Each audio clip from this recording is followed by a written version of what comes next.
قزوینی من در عقاید او حقا و انصافا بگویم شک دارم، نه به خاطر این که والا او تلویزیون داره با ما رقابت دارد، مثلا من میخوام تلویزیون او را پایین بیارم، نه، چون به خاطر این که بین علماء شیعه شکی نیست، یعنی علماء شیعه شکی نیست در کفر ابوبکر و عمر. من 4 سال پیش وقتی اعلان کردم از این تلویزیون که ابوبکر عمر کافر بوده،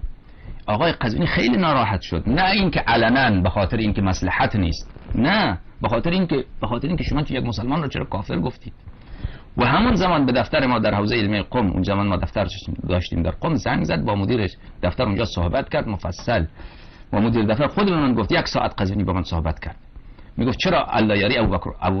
عمر را کافر گفته، او مسلمان بود چرا کافر میگوید، حق نداره کافر بگوید، و من 2 میلیون تومان جایزه میدم الله یاری را اگر ثابت بکنه که عمر کافر بوده. همون زمان گفت برادر